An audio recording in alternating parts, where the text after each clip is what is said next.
Bismillahirrahmanirrahim. Assalamualaikum warahmatullahi wabarakatuh. Alhamdulillahirabbil alamin. Wassalatu wassalamu ala nabiyyina Muhammadin sallallahu alaihi wasallam wa ala alihi wa sahbihi ajma'in. Amma ba'du. Alhamdulillah, puji dan syukur kepada Allah Subhanahu wa taala atas nikmat yang Allah berikan. Salawat dan salam kepada Nabi kita Muhammad sallallahu alaihi wasallam. Hadirin yang dirahmati Allah Subhanahu wa taala. Alhamdulillah, pada pagi hari ini kita bisa hadir di masjid ini dan kemudian kita lanjutkan dengan kajian. Maka sesungguhnya berbahagia dan beruntunglah kita bisa hadir, karena di antara tanda dan cinta Allah Subhanahu wa taala kepada seorang hamba adalah Allah mudahkan kaki kita untuk melakukan kebaikan-kebaikan. Ya radallahu syai'an, apabila Allah Subhanahu wa taala menginginkan kebaikan kepada seorang hamba, maka dibuatkan mudah baginya untuk melakukan kebaikan.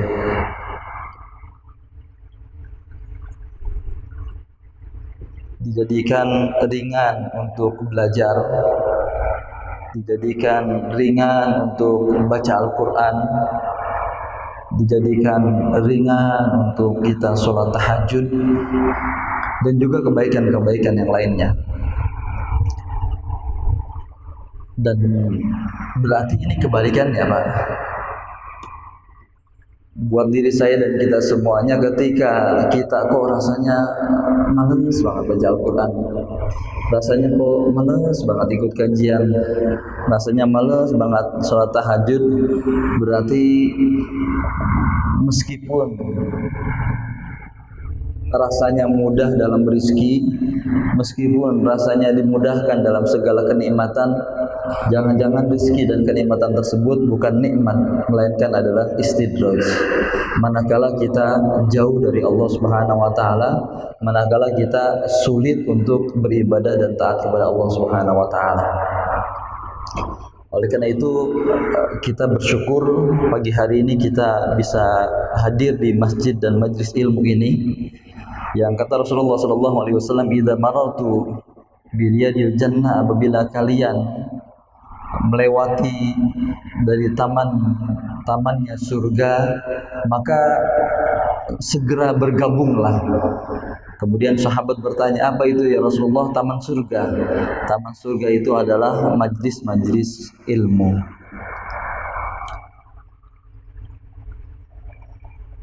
Karena yang namanya surga itu identik dengan ilmu, Pak. Sama dengan air atau sama dengan ikan. Ikan itu identik dengan air. Kalau ikan tidak ketemu air, ya dia akan mati. Kalau orang tidak punya ilmu, maka sulit untuk mendapatkan surga. Oleh karena itu, pesan dari Rasulullah sallallahu alaihi wasallam, kalau kalian melewati taman-taman surga, maka segera bergabung, yaitu adalah orang-orang yang senantiasa berkumpul untuk mencari ilmu. Kenapa? Karena memang majlis-majlis ilmu itu, ketika kita senantiasa bergabung dan diawali dengan keikhlasan, maka kemudian Ibnu Rajab Al-Hambali mengatakan kita diharapkan bisa mendapatkan berkah dari majlis ilmu itu. Jangan sampai kemudian kita rajin ke majelis ilmu atau sering kumpul di majelis ilmu, tetapi kemudian yang kita hadapi, yang kita dapati adalah bukan keberkahan. Ada dua ciri, kata Ibnu Rajab Al-Hambali, dari majelis ilmu keberkahan yang diambil atau yang didapat. Yang pertama keberkahan yang didapat adalah yaitu orang yang sering datang atau sering kumpul atau sering duduk di majelis ilmu, ketika itu mendapatkan berkah adalah adanya perubahan lebih baik. Jadi kalau orang sering duduk di majelis ilmu tapi kemudian kondisi berubahnya bukan berubah lebih baik, berarti tidak mendapatkan keberkahan itu, Pak. Jadi ketika kita sering duduk di majelis ilmu, maka yang ada adalah iman dan ibadah kita lebih baik. Maka yang ada adalah ketaatan kita lebih baik. Ini menandakan bahwa majelis ilmu tersebut merupakan majelis yang memang mengajak kepada ke surga. Jangan sampai kita termasuk orang yang sering duduk di majelis ilmu tapi kemudian ibadah-ibadah kita malah semakin berkurang. Ibadah-ibadah kita malah semakin ragu. Ibadah-ibadah kita malah semakin jauh. Nah, kemudian yang kedua, kata Ibnu Rajab Al-Hambali adalah orang yang mendapatkan keberkahan majelis ilmu adalah yaitu orang yang mendapatkan rahmat dan kasih sayang layyinan. Jadi ada kelembutan. Itu dalam surah Surah Al-Fat ayat 29. Muhammadur Rasulullah. Terus kemudian asyidda 'alal kuffar ruhama'u bainahum. Jadi majelis ilmu adalah orang yang dia mengikuti Rasulullah SAW ketika mendapatkan ilmu, maka akan tegas kepada orang yang memang memusuhi agama, tapi kemudian ruhama, saling rahmat, saling lembut, saling menghormati, saling menghargai kepada orang-orang yang beriman. Jangan sampai sebaliknya, Pak. Orang yang sering duduk di majelis ilmu tapi kemudian yang ada pada dirinya adalah saling mencela, saling mencaci, saling menyalahkan, saling menjatuhkan, saling merendahkan antara satu dengan yang lainnya. Jangan sampai kemudian gara-gara perbedaan masalah-masalah yang kecil kemudian saling mencela antara satu dengan yang lainnya. Saya pernah diundang itu di masjid kajian zuhur ya. Kajian zuhur di sebuah perkantoran. Mohon maaf saya tidak sebutkan. Yang kemudian materinya itu tata cara sholat yang benar dan juga melihat sholat yang atau juga cara sholat yang salah seperti itu. Kemudian saya temui itu kan pengurus masjidnya dan kemudian saya tanya, jadi materinya apa Pak nanti yang saya ingin jelaskan gitu. Jadi yang Ustadz tolong jelaskan nanti itu materinya terkait dengan ada di antara jamaah kita masih ada sholatnya softnya dilonggarkan. Ini sebelum sekarang Pak. Kalau sekarang udah dilonggarin ya. Softnya masih ada jarak gitu kan. Kemudian yang kedua ada di antara jamaah juga yang sholatnya itu usholinya dibaca kencang seperti itu. Dan kemudian banyak yang disampaikan waktu itu sama pengurus DKM. Terus saya sampaikan atau barangkali saya mohon maaf Pak, mungkin materinya kita coba ini aja kita coba komparasi saja gimana kalau seandainya materinya kita ganti mengetahui perbedaan-perbedaan dan memahami perbedaan-perbedaan dalam sholat untuk menjadi tasamu atau toleransi di antara kita bersama seperti itu. Nah, jadi materi yang tadinya meluruskan itu, tapi kemudian akhirnya jadi fikih muqaran seperti itu, fikih perbandingan. Nah, ini kan karena kadang-kadang efek bahwa kita merasa paling benar di dalam beribadah, sehingga kemudian ketika melihat ada yang berbeda dari saudara kita, kemudian kita langsung menyalahkan Atau mohon maaf kadang-kadang bisa jadi kita kemudian dengan segera dan cepatnya membid'ahkan saudara kita. Padahal bisa jadi mungkin karena keterbatasan pengetahuan dan ilmu kita. Imam-imam atau ulama-ulama fikih itu saya yakin kita semuanya juga yakin tidak termasuk orang atau tidak termasuk kategori orang-orang yang lemah dalam keilmuannya, Pak. Bagaimana mungkin kita bisa beristinbat hukum sedangkan kita termasuk orang yang Al-Quran ada yang hafal nggak di antara kita? Ada nggak yang hafal sampai ratusan ribu hadis, Pak? Ada nggak yang hafal di antara kita buku-buku usul misalnya, buku-buku qawaid fikih, usul fiqh dan lain sebagainya? Nah, kita mendapati bahwa antara murid dengan gurunya saja kan berbeda. Ulama-ulama soleh terdahulu itu, Imam Syafi'i itu usia 7 tahun itu sudah hafal Quran. Usia 12 tahun itu buku atau kitabnya Imam Malik Al-Muwatta itu sudah hafal. Imam Ahmad juga ratusan ribu hadis beliau hafal.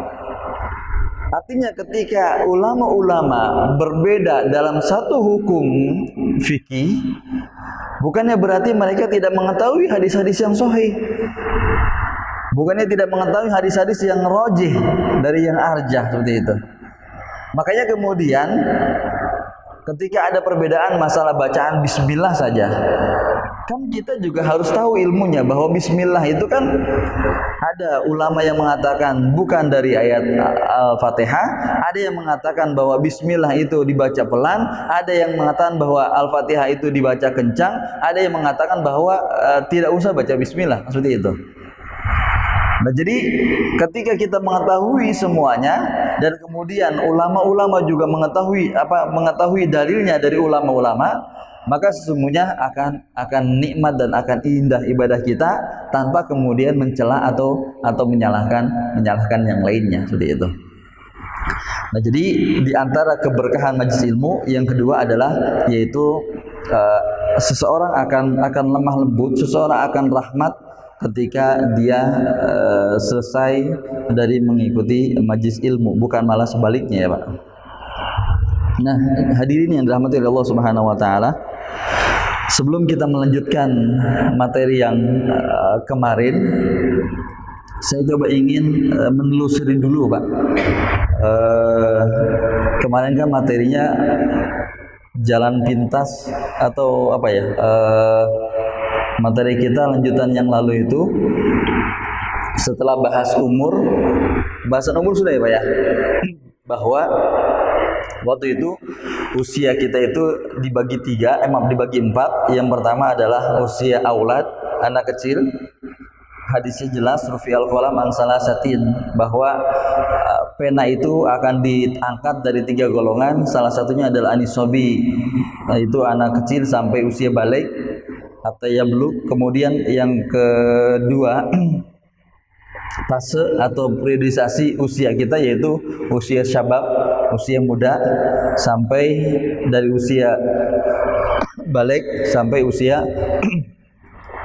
usia berapa? 30 atau 40 tahun.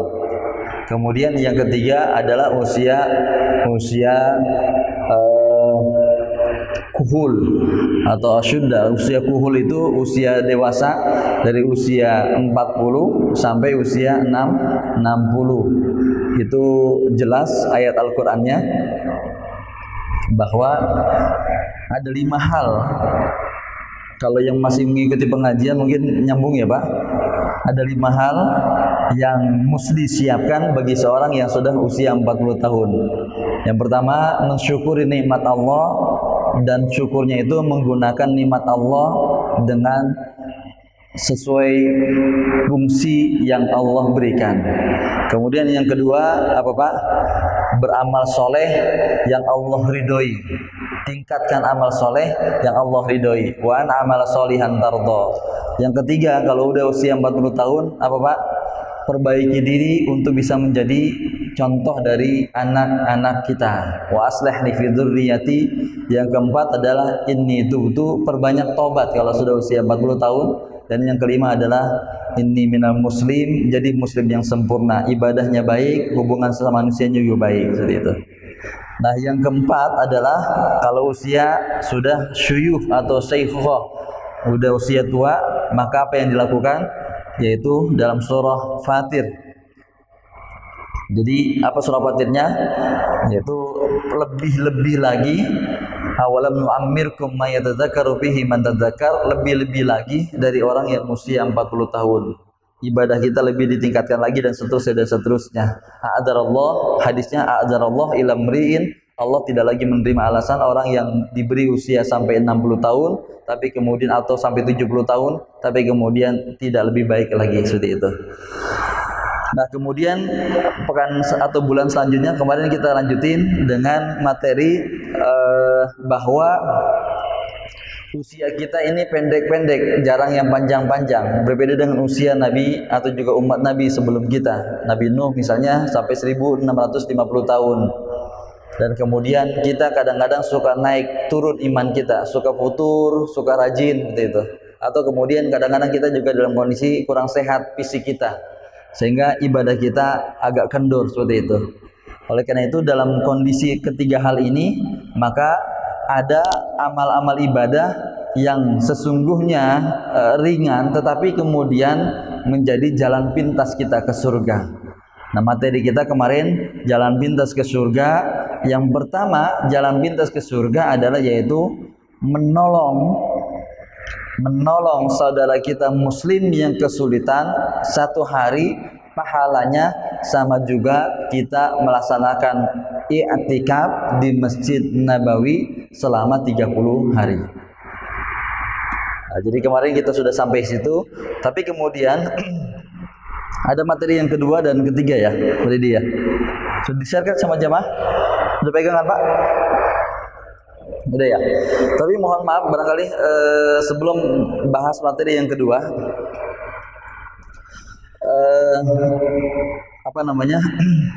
saya coba ingin melihat dulu di Al-Quran kalimat jannah itu, Pak. Maaf.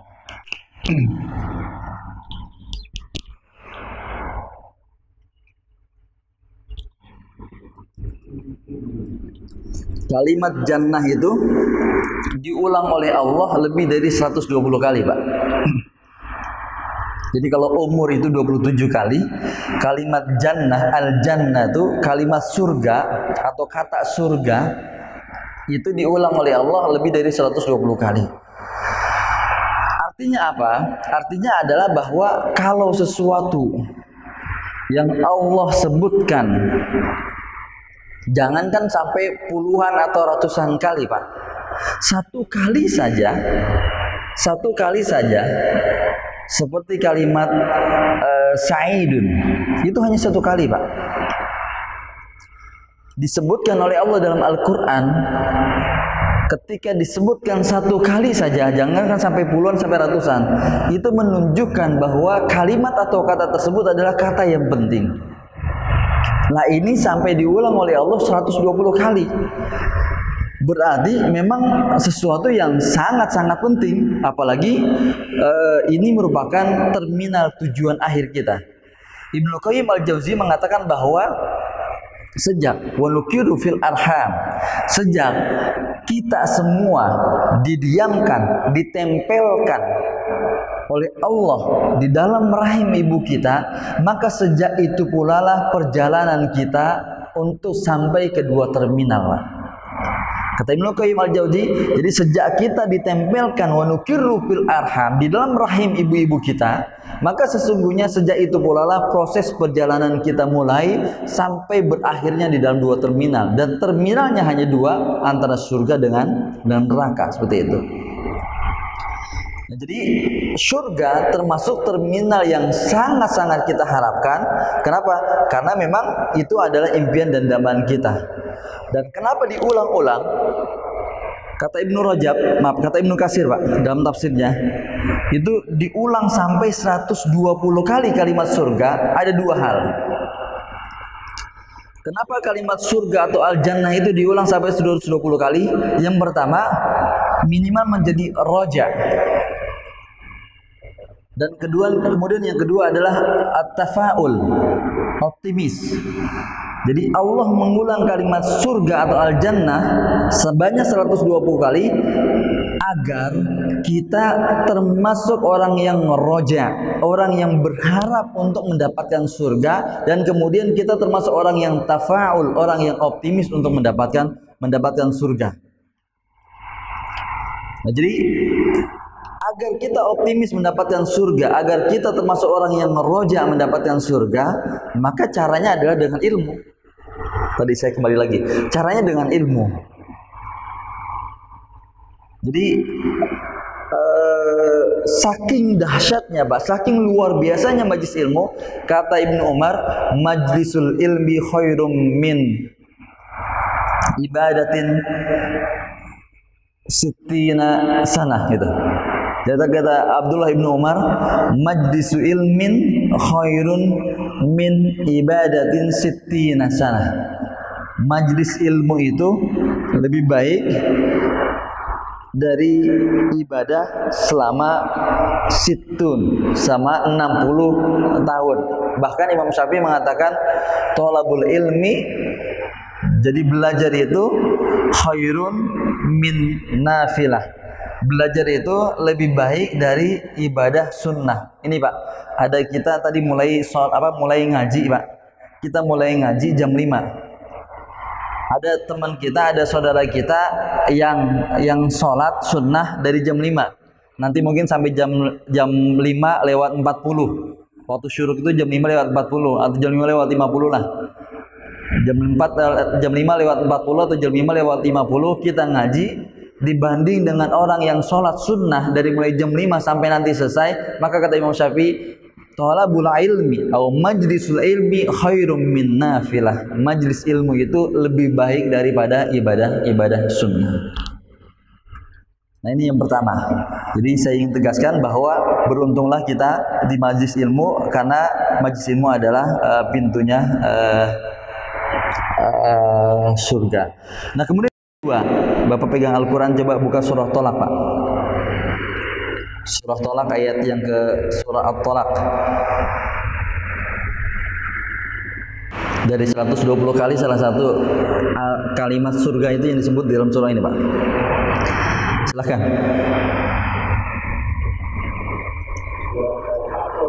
At-Tolak.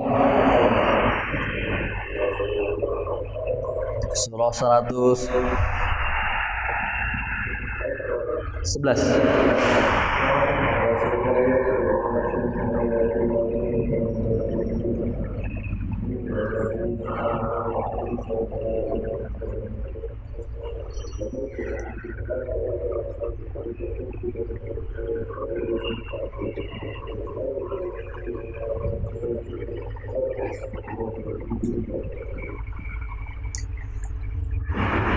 Barang siapa yang beramal soleh, barang siapa yang beriman ya, barang siapa yang beriman dan beramal soleh, terus wa yarzuquhu, apa Pak yang ayat terakhirnya? Dan Allah rizkikan qad ahsanallahu wal apa Pak itu? Yang kenceng baca ayatnya yang terakhir itu. Al-jannah kan? Jadi al-jannah itu surga itu, maka adalah ahsanallahu lahu rizqa. Jadi lihat Pak, ayat itu aja dilihat terakhir itu, bahwa Allah tegaskan surga itu adalah sebaik-baiknya rizki. Qad ahsanallahu lahu rizqa. Jadi orang yang beriman dan beramal soleh, maka Allah akan berikan rizki, dan rizkinya itu dalam bentuk surga, dan surga itu Allah tegaskan ahsan, sebaik-baiknya rizki, seperti itu. Sehingga kemudian kalau kalau kita baca juga misalnya penjelasan-penjelasan ulama, saya ikuti dalam tafsir yang lainnya ini Pak, mengutip perkataannya Imam Hasan Al-Basri. Imam Hasan Al-Basri mengatakan kalau kalian melihat saudara kalian yang mengungguli kalian dalam hal dunia, maka dalam hal rizki dunia, maka unggulilah dia dalam hal ibadah untuk kalian mendapatkan rizki surga. Udah. Saya ulang lagi untuk lebih tertanam kepada saya juga. Kalau kalian melihat saudara kalian yang mengungguli kalian dalam hal rizki dunia, maka unggulilah dia dengan beribadah untuk mendapatkan rizki surga. Itu tadi ayatnya Pak, surah At-Talaq ayat 11, bahwa Allah memberikan rizki, dan rizki yang paling baik yang kita minta adalah yaitu mendapatkan surga. Kenapa Pak? Gambarannya begini, dalam hadis Rasulullah SAW menyebutkan bahwa untuk menggambarkan surga dan menggambarkan neraka Pak, kenapa kita mau cari jalan pintas ke surga? Kenapa kita ingin akselerasi ke surga Pak? Karena usia kita yang sangat pendek ini, gambarannya begini Pak. Dalam hadis Rasulullah SAW menyebutkan bahwa ketika manusia dikumpulkan di mahsyar, kemudian dari dua manusia itu dipanggil oleh Allah Subhanahu wa taala. Manusia yang pertama adalah orang yang sangat senang di dunianya. Di situ disebutkan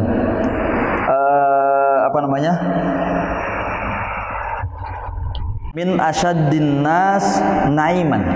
Jadi manusia yang paling banyak nikmatnya ketika di dunia. Semua itu kenikmatan dunia dia dapati. Dari mulai kecilnya sudah hidup bahagia, kemudian remajanya, dewasanya, kemudian sampai tuanya pun bahagia. Mohon maaf, barangkali semua kenikmatan dunia dia rasakan. Karena dia begitu bahagia dan begitu senangnya, karena dia diberikan rezeki yang begitu banyak, semua kenikmatan dunia pun dia rasakan. Ada orang yang kedua, min asaddin nasi bu'san. Dalam hadis itu disebutkan. Yang kedua, ini sebagai permisalan Pak, dicontohkan oleh Rasulullah SAW ketika di mahsyar itu untuk menggambarkan nikmatnya surga dan juga sakitnya atau beratnya siksa neraka. Yang kedua adalah min asaddin nasi bu'san. Yang kedua dipanggil orang yang paling sengsara hidupnya Pak. Jadi saking sengsaranya siapa itu?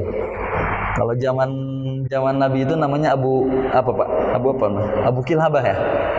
Jadi Abu Kilabah itu orang yang tangannya mohon maaf buntung, kakinya juga buntung, tidak bisa melakukan apapun, tapi kemudian sedang mencari ini, kemudian dimakan juga sama hewan itu. Artinya saking sengsaranya hidupnya itu. Nah, ketika di mahsyar dikumpulkan dua orang ini dihadapkan. Nah, orang yang paling asad dan nasi ni'man atau naiman itu kemudian di dalam hadis disebutkan fayadkhulu fin nari sibghatan, dimasukkan orang yang paling senang bahagianya, paling nikmat hidupnya di dunia itu, kemudian di hadis disebutkan fayadkhulu fin nari sibghatan. Sibghah itu bukannya diem lama Pak. Jadi sibghah itu cuma kalau model air itu kayak gini, terus diangkat itu, apa namanya itu? Dicelupin itu. Jadi dicelupin. Jadi orang yang paling senang hidupnya di dunia fayadkhulu fin nari sibghah, kemudian dicelupkan sebentar aja ke neraka. Faqala, kemudian Allah berfirman, hal marata min naimin. Kata Allah, dulu kenikmatan yang kamu rasakan di dunia itu masih kamu rasakan enggak sekarang gitu kan? Qala ma marartu min naimin qattun. Kata kata orang yang dari mulai usia anak kecil atau dari mulai usia baru lahir karena ibunya atau bapaknya pejabat atau raja, semua hidupnya penuh dengan kesenangan, semua nikmat atau semua maksiat di dunia itu pun dia rasakan. Berzina, berjudi, mabuk dan sebagainya, semua itu dia rasakan. Kemudian ketika dimasukkan ke neraka satu celupan saja, sebentar saja, kemudian diangkat sampai Allah mengatakan hal marartu min naimi naim, apakah engkau masih ingat dan merasakan nikmat-nikmat dunia? Qalu ma marartu min naimi qattun. Enggak lagi, sudah tidak ada rasa dan ingat sedikit pun tentang kenikmatan dunia. Tapi sebaliknya, ada orang yang paling capek, paling lelah, paling sengsara hidup di dunia dan kemudian digunakan untuk taat kepada Allah Subhanahu wa taala. Kemudian Allah katakan kamu adalah termasuk ahli surga. Kemudian dicelupkan oleh Allah, fayadkhulu fil jannati sibghah. Kemudian Allah celupkan sebentar saja kemudian di surga, kemudian diangkat, kemudian dikatakan hal apakah marartu min bu'sin, apakah masih terlintas dalam dirimu perasaan lelah dan juga capek serta sakitmu di dunia? Kemudian si hamba mengatakan la la mamaratu min bu'sin, tidak ada dalam benak dan pikiran saya sedikit pun bekas dari kelelahan di dunia. Maka dalam hadis ini dikatakan, jadi seolah kelelahan yang dicapai dengan meninggalkan yang haram, kemudian juga mengerjakan ketaatan, itu semuanya akan hilang meskipun hanya sebatas secelupan saja ketika seseorang masuk ke dalam surga. Gitu Pak.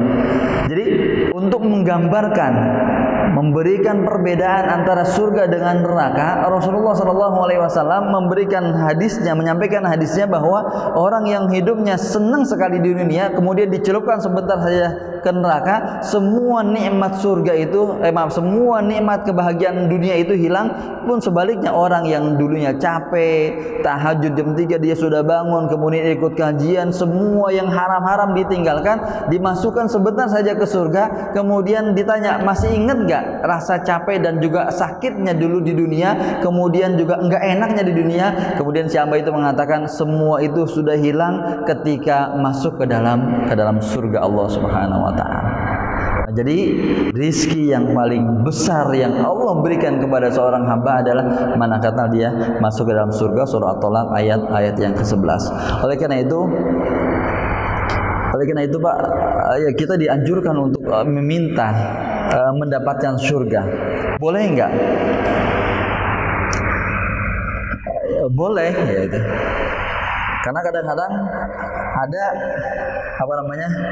ada yang sampai mengatakan gini, nggak apa-apalah saya di neraka, yang penting dapat ridho Allah itu. Nggak mungkin ya Pak, orang yang namanya dapat ridho Allah itu ya di neraka gitu. Maka kalau ada kalau ada kita dianjurkan untuk ikhlas dan beribadah mendapatkan ridho Allah, salah satu yang menunjukkan murkanya Allah, ghadab Allah, yaitu dimasukkan ke neraka gitu. Artinya tidak mungkin seseorang itu mendapatkan ridho Allah kalau dia masuk ke neraka. Sehingga saya berpikir ya ini kontradiksi ya, berbalik antara ridho Allah dengan kemudian mendapatkan surga. Sehingga kemudian saya juga kadang-kadang agak susah juga memahami syair siapa itu Pak yang mengatakan, ya Allah saya nggak kuat di neraka, tapi kemudian saya bukan ahli surga. Lalu di mana terus? Sebenarnya katakan ini kan buat merendahkan untuk merendahkan diri ke hadapan Allah. Ya nggak usah. Kalau untuk urusan dunia rendah hati ya, tapi kalau untuk urusan surga jangan rendah hati Pak. Tomak gitu. Diperintahkan itu untuk tomak gitu. Jadi dalilnya Pak, dalilnya sabda Rasulullah SAW, "Idza sa'altumuhu." Jadi kalau kalian minta kepada Allah, "Idza sa'altumullah fas'alil jannah al-firdausil a'la." Jadi kata Rasulullah, kalau kalian minta kepada Allah, mintalah surga Firdaus. Kenapa? Fa innaha a'lal jannah. Karena surga Firdaus itu adalah surga yang paling tinggi. Itu kan artinya diperintahkan kita untuk toma gitu. Jadi kalau ada ya kalau buat syair sih nggak apa-apa ya. Kalau buat syair nggak apa-apa. Ilahi lasturil firdausi ahla wala aqwa alan nari jahimi. Ya Allah, saya bukan ahli Firdaus, tapi saya juga nggak kuat di neraka. Kalau nggak kuat di neraka bukan ahli Firdaus, di mana tempatnya Pak? Nggak ada kan ya berarti. Nah, tapi pada Rasulullah SAW mengajarkan kalau idza sa'altumuhullah, kalau kalian minta kepada Allah, maka mintalah surga Firdaus, fa innaha a'lal jannah. Surga Firdaus itu adalah surga yang paling tinggi. Nah, jadi saya kutip lagi Hasan al-Basri mengatakan orang yang paling sering mengetuk pintu, maka dia yang ada kemungkinan untuk dibukakan pintu. Jadi kalau kita hanya bertamu sekali saja, bisa jadi orang yang di dalam rumahnya itu nggak dengar gitu kan. Lalu kita pergi itu kan. Tapi kemudian kalau kita ketuk lagi sering gitu kan, maka kemungkinan dibukakan pintu itu sangat mungkin. Korelasinya apa? Korelasinya adalah kalau kita semakin sering mengetuk pintu langit berdoa kepada Allah Subhanahu wa taala, maka kemungkinan untuk dibukakan pintu surga adalah kemungkinan yang sangat besar seperti itu. Nah, jadi ulama-ulama kita pun mencontohkan itu. Biasanya kalau berdoa itu mereka sebelum minta, ya Pak, sebelum minta pom bensin kah, sebelum minta rumah atau mobil atau apa, mereka itu saya kasih bocoran Pak, berdoa itu minimal minta 5 dulu. Yang pertama minta Allahumma inni as'alukal jannah wa a'udzubika min adzabinnar. Minta masuk surga, dilindungi dari api neraka. Yang pertama Pak. Kemudian yang kedua apa namanya? Ya muqallibal qulub tsabbit qalbi ala dinik. Yang kedua apa Pak? Minta istiqomah. Kemudian yang ketiga adalah Allahumma inni as'aluka husnul khatimah. Pertama minta surga. Kemudian yang kedua minta istiqomah beribadah. Kemudian yang ketiga minta husnul khatimah. Kemudian yang keempat adalah minta hidayah. Dan yang kelima adalah yaitu minta diampuni dosa. Nah baru setelah itu Pak, sebelah itu minta apa-apa silahkan. Jadi ulama-ulama itu dalam berdoa itu biasanya 5 hal ini dulu yang diminta. Minta surga, kemudian minta istiqomah, hatinya beribadah istiqomah. Allahumma inni, ya Allah, Engkau yang membolak-balikkan hati, tsabbit qalbi ala dinik, bisa seperti itu. Atau juga doa yang diajarkan Rasulullah habis sholat. Apa Pak habis sholat itu bacanya Pak?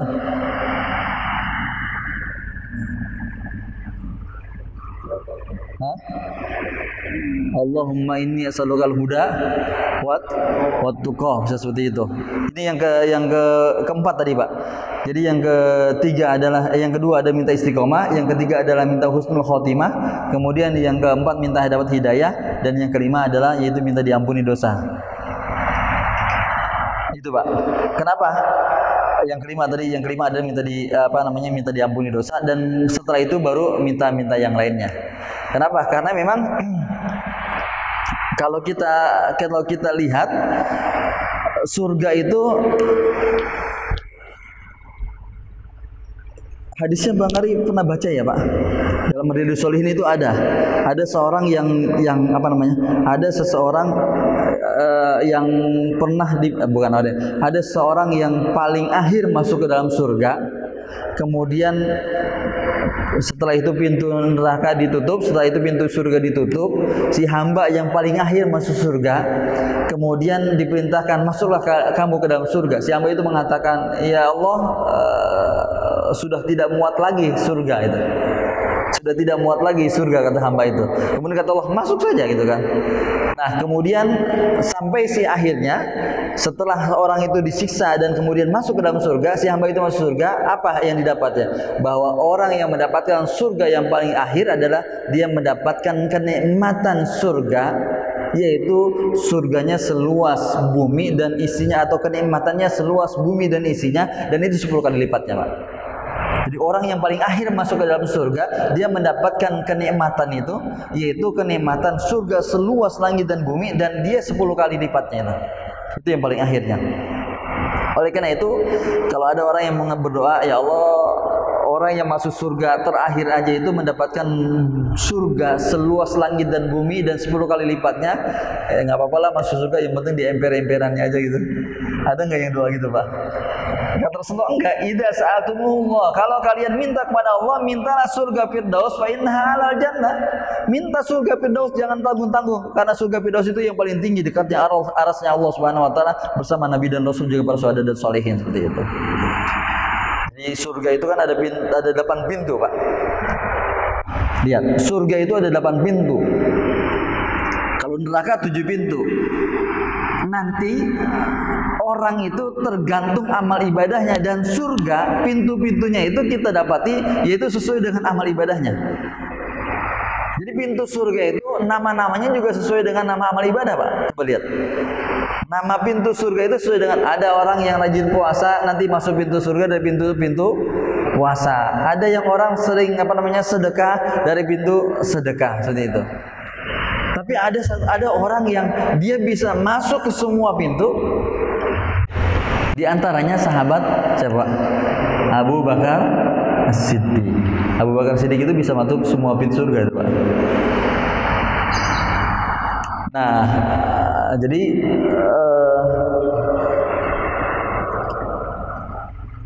tema kita, boleh nggak kalau seandainya kita berharap beramal soleh untuk mendapatkan surga? Nah ini jadi ya boleh gitu. Kalau kita beramal untuk mendapatkan surga, termasuk ikhlas nggak? Ya, ikhlas itu kan salah satu maknanya adalah ibtigha'u limardatillah min sawabihi, gitu kan. Mengharapkan keridhaan Allah termasuk dari balasannya. Kita beribadah mengharapkan ridho Allah, termasuk juga mengharapkan balasan keridhaan Allah. Apa, Pak, balasannya, Pak? Balasan keridhaan Allah apa? Surga, gitu. Nah, jadi kalau seandainya kita berharap beribadah mengharapkan keridhaan Allah dalam bentuk surga, maka ya ini boleh-boleh saja seperti itu. Dan sebelum masuk materi yang singkat saja, materi yang terakhir saya ingin sampaikan bahwa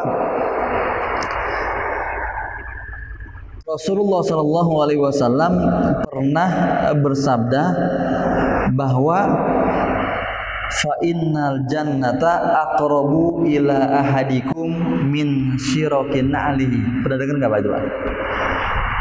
Fa innal jannah, sesungguhnya surga, aqrabu ila ahadikum, lebih dekat dari kalian, min syirakin alihi, dari tali sendalnya. Ini hadis Muslim diriwayatkan dari Abu Hurairah. Ibnu Muflih, ulama kita, mengatakan maksudnya hadis ini adalah bahwa surga itu sesungguhnya begitu mudah dan begitu dekat. Sampai Rasulullah Sallallahu Alaihi Wasallam mengatakan bahwa saking dekatnya surga itu lebih dekat dari diri kita itu, atau lebih dekat dari tali sendal yang nempel di kaki kita.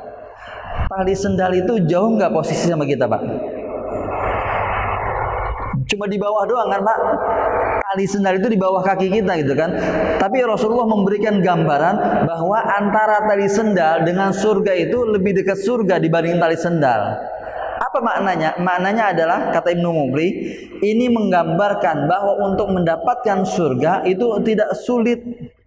Dalam artian bahwa jangan sampai Tidak sulitnya gini Pak maksudnya.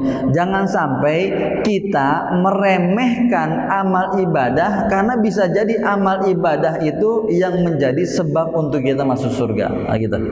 Jadi kalimat hadis Nabi Shallallahu Alaihi Wasallam ini sesungguhnya sebagai kiasan bahwa jangan sampai kita meremehkan amal ibadah karena bisa jadi amal ibadah yang sesungguhnya terlihat ringan tapi itu yang menjadi sebab kita masuk surga. Ada orang yang sampai 3-4 kali umroh, bisa jadi 3 kali 4 kali umroh itu belum tentu diterima oleh Allah Subhanahu Wa Taala. Tapi kemudian saat kita keluar masjid, ada orang tua yang kemudian dia kebingungan cari sendal, kemudian kita bantu. Kita tidak mengharapkan apa-apa, hanya sebatas penolong dan keridhaan Allah Subhanahu Wa Taala. Bisa jadi kemudian kita carikan sendalnya, memasangkannya dan menyampaikan kepadanya ini sendal bapak. Bisa jadi itu yang ikhlas, itu yang menjadi sebab kita masuk surga, Pak.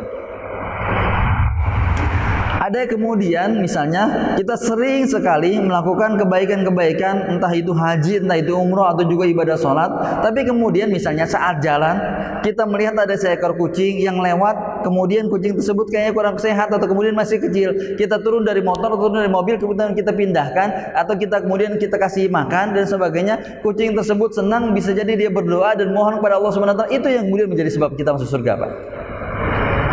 Atau kemudian saat ke pom bensin misalnya, apa Pak? Saat ke pom bensin misalnya kita ngisi 200 itu kan, kemudian kita sampaikan kepada si tukang yang mengisi bensin, Mas tolong isiin 180 atau 190 misalnya itu kan. Kemudian kita kasih uang 200, si tukang isinya itu mengatakan, Pak ini ada kembaliannya 10.000, nggak usah, ambil saja kembaliannya. Tapi kemudian kita katakan jangan lupa ya, salatnya tetap dijaga gitu kan. Orang yang kita beri uang kembalian yang seharusnya kita ambil, kemudian kita kasihkan kepada dia dengan senangnya, kemudian dia mendoakan kita, bisa jadi amal ibadah itu yang kemudian menjadikan sebab kita masuk surganya Allah Subhanahu Wa Taala. Maka hadis la tahkir, jadi hadis yang ini juga berkorelasi dengan hadis Rasulullah, la tahkiranna minal ma'rufi syai'an, jangan menyepelekan kebaikan meskipun itu ada sesuatu yang sangat kecil. Dari masjid misalnya kita lihat ada kayu yang kemudian kayu tersebut ada duri, nggak ada orang yang lihat, kemudian kita singkirkan, ikhlas banget itu, bisa jadi itu yang menjadi sebab kita masuk surganya Allah Subhanahu Wa Taala. Nah maka kemudian masuk pada materi, jangan meremehkan amal kebaikan yang kemudian bisa jadi itu menjadi sebab pintu atau juga sebab kita menjadi jalan pintasnya ke surga Allah Subhanahu Wa Taala. Baik, ada 8, kemarin baru 1 Pak. Yang kedua apa Pak Dedi?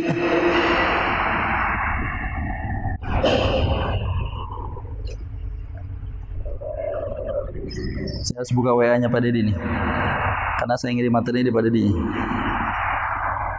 Yang kedua apa Pak Dedi itu? Udah kehapus? Udah kehapus? Iya. Boleh 5 menit 10 menit Pak? Boleh ya?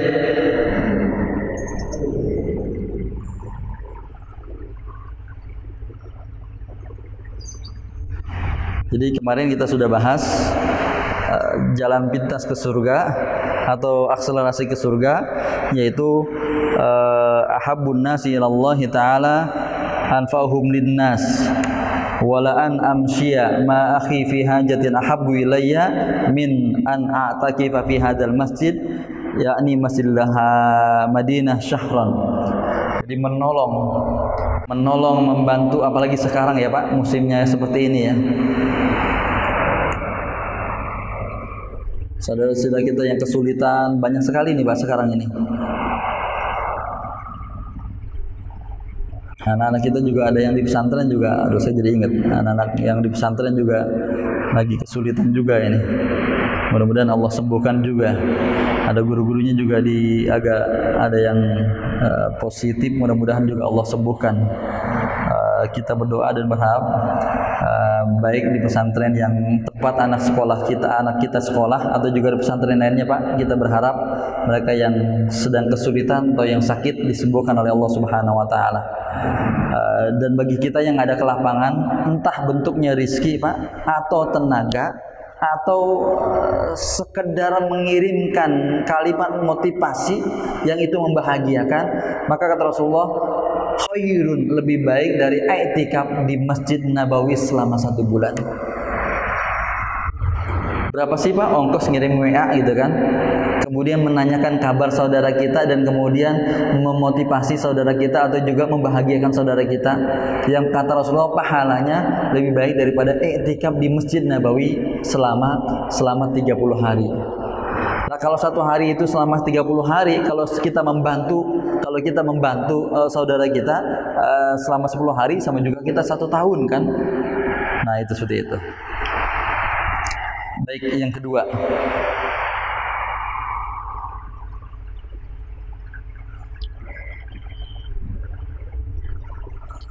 ini barangkali hadisnya ini Pak ya. Hadisnya kita pernah dengar ya.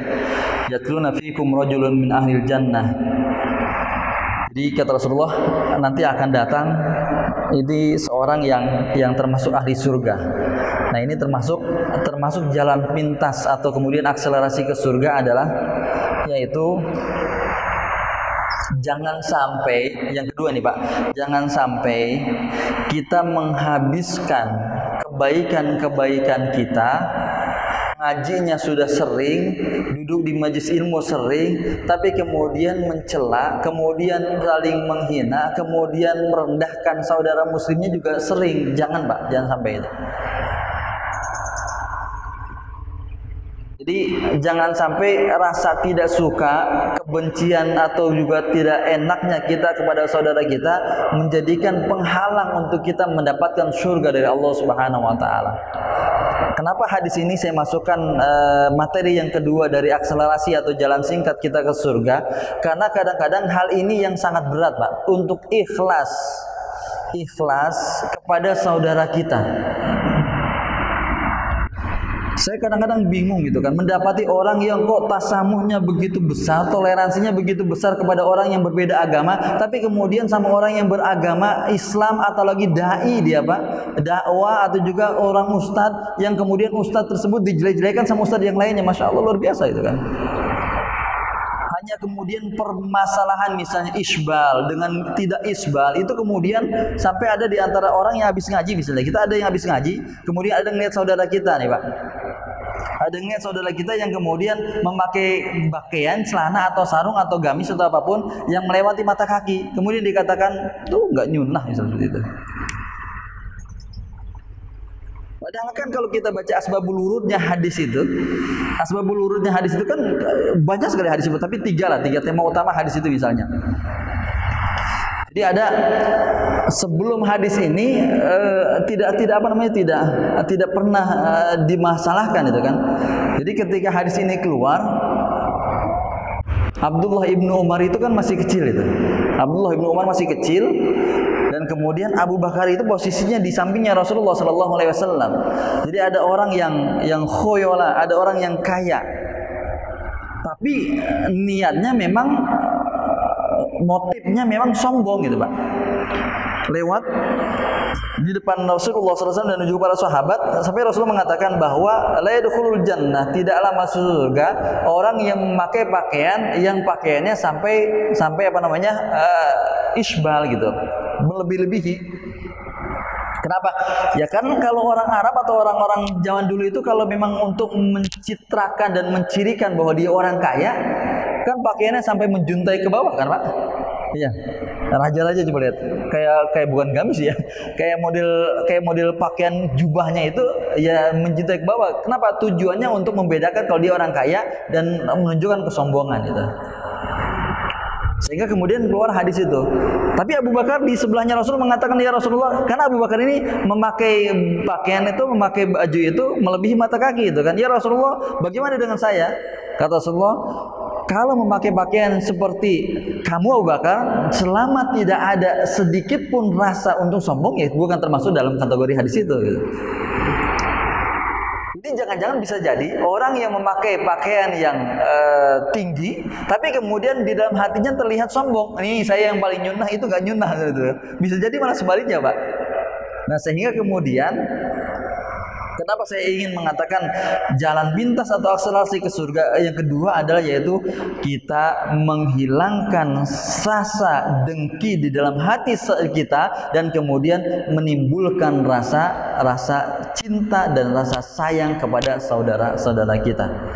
Mana yatluna fikum rajulun min ahli jannah, akan datang seorang yang termasuk ahli surga, yatasaluna fi adhanihim, sahabat bertanya-tanya dalam pikiran mereka, ini kok orang masuk surga? Sampai 3 kali disebutkan oleh Rasulullah, 3 hari berturut-turut itu Rasulullah mengatakan itu nanti akan datang ahli surga. Abdullah bin Amr bin As itu sampai penasaran, yang kemudian dia sampai mengatakan, saya ada sedikit permasalahan dengan orang tua saya, bolehkah saya bermalam di rumah bapak? Dia datang kemudian hari pertama dia berpikir ini orang ahli surga pasti tahajudnya rajin, ternyata tidak sholat tahajud. Hari kedua sama, kok sholat sunnahnya biasa-biasa saja, enggak pernah baca Al-Quran juga biasa-biasa saja, dan seterusnya. Sampai kemudian dia hari ketiga dia pulang, dan kemudian ketika dia menjelang pulang, kenapa kamu, sesungguhnya saya katakan saya tidak dalam masalah dengan orang tua saya, tapi kemudian saya mendapati Rasulullah mengatakan bahwa ada ahli surga. Apa alasannya? Kemudian dia mengatakan bahwa saya termasuk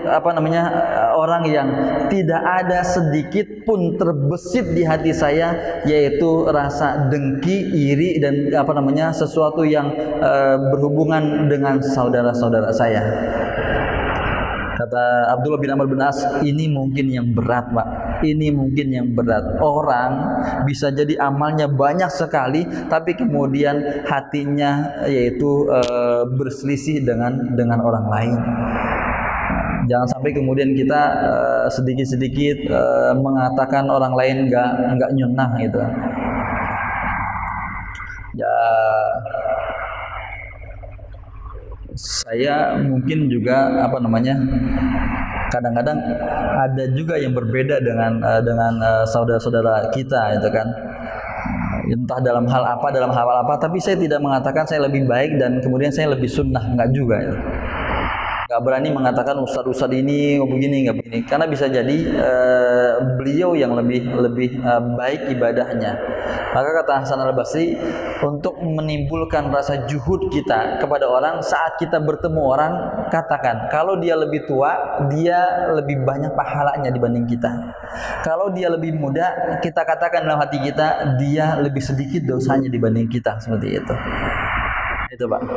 Jadi jangan sampai ada rasa ujub bahwa kita lebih mulia.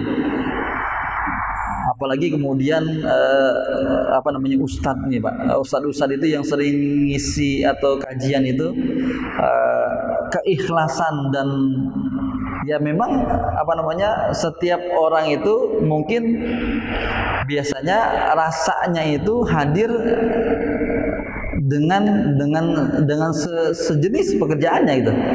Tukang dagang biasanya bencinya sama tukang dagang gitu. Kalau ketua DKM apa benci sama calon ketua DKM, atau ketua DKM calon ketua DKM benci sama calon ketua DKM? Silakan. Itu, Pak. Jadi yang kedua ini ya yang di dalam disebutkan bahwa, ini saya kutip, Pak, menodai kehormatan orang yang beriman dosanya lebih berat dari dosa zina 60 kali. Jadi kalau kita takut terhadap riba, yang riba tersebut adalah riba itu dosanya adalah sama juga menzinahi ibu. Nah ini 60 kali lipat dari dosanya dosa riba, seperti itu. Nah jadi kenapa kita kok kayaknya gampang banget jelekin orang Islam itu, Pak? Entah siapapun itu. Kalau mengingatkan, kalau memberi nasihat, amar ma'ruf nahi munkar, iya perintah agama. Tapi kalau seandainya menjelekan atau kalau seandainya memfitnah atau kemudian yang berhubungan dengan kehormatan saudara kita muslim, kalau bisa dihindari, Pak. Jadi kalau kita sudah ngaji seperti ini, hal-hal yang memang akan menghabiskan pahala kita, menjadi sebab hilangnya pahala kita, dihilangkan itu Pak. Nah ini ketiga, saya potong saja barangkali Pak. Yang ketiga, idza ar-rajulu ahu muslim masya fi khirafatil jannah hatta yajlisa fa jalasa amar dhuhur rahmah fa in kana udwatun shalla alaihi sab'una alfa malikin hatta yumsiya wa in kana masaan shalla alaihi sab'una alfa malikin hatta yusbiha. Apabila seorang menjenguk saudaranya yang muslim yang sedang sakit, maka seakan-akan dia berjalan sambil memetik buah-buahan surga, sehingga dia duduk. Apabila duduk, maka diturunkan kepadanya rahmat dengan deras. Apabila menjenguknya di pagi hari, maka 70.000 malaikat mendoakannya agar mendapatkan rahmat hingga waktu sore. 70.000 Pak. Kalau kita menjenguk saudara kita yang sakit, itu kita mendapatkan pahala 70.000 kebaikan. 70.000 kebaikan. Jadi yang ketiga, yang pertama tadi, yang kedua adalah yaitu kita membersihkan hati kita, jangan sampai ada rasa dengki dan kita sayang kepada saudara kita. Ya Pak. Jadi yang kedua, jalan pintasnya ke surga adalah sayang dan berteman menemani orang-orang soleh. Ini mungkin nanti materi tentang syafaat ya Pak. Nanti insyaallah saya akan ulas lagi lebih banyak materi tentang syafaat. Jadi kenapa kita perlu orang-orang soleh? Ini termasuk dari syafaatnya. Ini materi kedua juga ini bro. Dan yang ketiga adalah jalan pintas ke surga atau akselerasi ke surga, yaitu kita jenguk saudara kita yang sakit, itu mendapatkan 70.000 kebaikan. Coba, hakul muslim ala muslim. Kalau sekarang sakitnya positif itu ya mungkin kita jenguknya dengan media sosial saja ya Pak. Jenguknya dengan online aja lah, tanya kabarnya, kalau dia bisa dibalas ya syukur, kalau memang enggak ya kita doakan lah, seperti itu. Barangkali ini Pak. Yang keempat, insyaallah 4 dan selanjutnya nanti insyaallah kita akan bahas, mudah-mudahan sampai bisa selesai, amal-amal ibadah yang ringan namun kemudian bisa menimbulkan balasan dan pahala yang besar. Bisa juga zikir itu Pak, ada juga zikir. Mengingat ada juga zikir ya. Misalnya gini, Rasulullah mengatakan bahwa barang siapa yang mengucapkan ini 100 kali, maka Allah ampuni 1000 dosanya dan Allah berikan 1000 pahala. Apa itu Pak? Hadis sesuai Pak. Mengucapkan subhanallah. Jadi ucapin subhanallah Pak 100 kali, Allah ampuni 1000 dosa kita. Enggak berat itu Pak. Ada juga hadis kan dari Juwairiyah, Ummul Mukminin, ibu kita nih, istrinya Rasulullah namanya Juwairiyah. Dia duduk dari mulai subuh sampai waktu duha, zikir aja. Banyak banget itu pasti zikir ya Pak. Dari jam 5 tadi habis subuh sampai jam 7 sampai jam 8 waktu duha, itu zikir saja. Ketika Rasulullah datang masih zikir juga. Kata Rasulullah, kalau engkau mengucapkan zikir dari pagi, itu akan lebih banyak pahala yang saya ucapkan 3 kali daripada zikir yang atau juga ucapan-ucapan yang kamu ucapkan. Apa Pak? Subhanallah bihamdihi adada khalqi wa ridha nafsi wa zinata arsy wa midada kalimati. Subhanallah bihamdi, maha suci Allah dan segala puji baginya. Adada khalqi, maha suci Allah sebanyak jumlah makhluknya. Ada nggak yang ngitung Pak jumlah makhluk Allah itu? Di bumi berapa, di langit berapa? Malaikat aja miliaran ya Pak. Di bawah laut berapa itu kan? Wa midada kalimati, seluas atau sebanyak kalimat Allah, tanda-tanda Allah, ayat Al-Quran dan lain sebagainya, itu tanda-tanda Allah. Berapa hurufnya itu Pak pahalanya? Terus wazinata arsy, seberat arasnya, seluas arasnya. Wa midad apa? Subhanallah bihamdi adalah khaliq wa ridha nafsi, seluas keriduan Allah. Keriduan Allah itu luar biasa Pak, sangat luas. Wa ridha nafsi wa zinata arsy wa midada kalimati. Nah, ini kan termasuk amalan-amalan yang memudahkan kita untuk masuk ke dalam surga. Untuk lebih jelasnya nanti Pak, insyaallah kita akan lanjutkan. Ada pertanyaan ya? Cukup? cukup ya. Jadi saya tadi mengantarnya kelamaan barangkali. Saya hantarkan bahwa ada 5 hal barangkali terkait dengan surga. Pertama, jumlah ayat Al-Quran yang berhubungan dengan surga itu sampai 120 kali. Kemudian majlis ilmu termasuk juga adalah sesuatu yang tidak dipisahkan dari surga. Kemudian beramal untuk mendapatkan surga adalah dibolehkan. Kemudian yang keempat adalah kita meminta untuk mendapatkan surga sebagaimana permintaan ulama tentang 5 hal tadi itu, Pak. Masih ingat nggak, Pak, kalau berdoa, Pak? Minta didapatkan surga, jauhi dari neraka, minta istiqomah, kemudian apa lagi, Pak? Minta dapat hidayah, kemudian minta wafat husnul khotimah, kemudian minta diampuni dosa. Ini, Pak, ini yang dilakukan oleh ulama kalau berdoa 5 hal ini, baru kemudian ya Allah gampangkan rezeki saya ya Allah, ya seperti itu, anak dan seterusnya, baru minta dunia. Minta akhirat dulu, Pak, minta akhirat dulu baru minta dunia, seperti itu. Nah, kemudian jalan pintas kita ke surga adalah yaitu menyayangi saudara muslim, dan kemudian diantaranya juga menjenguk saudara kita yang sedang kesulitan atau yang sedang sakit. Allahu a'lam bishawab. Tapi yang intinya ayatnya tafsir tematiknya, Pak. Tafsir tematiknya adalah surah At-Tolak tadi. Surah At-Tolak ayat yang ke berapa tadi, Pak? Ayat yang ke-11. Beriman, beramal soleh, Allah berikan rizki sebaik-baiknya, yaitu dalam bentuk surga Allah Subhanahu wa taala. Demikian, kurang lebihnya mohon maaf. Kita akhiri dengan doa majlis. Subhanakallahumma bihamdika asyhadu an la ilaha illa anta astaghfiruka wa atubu ilaik. Assalamualaikum warahmatullahi wabarakatuh.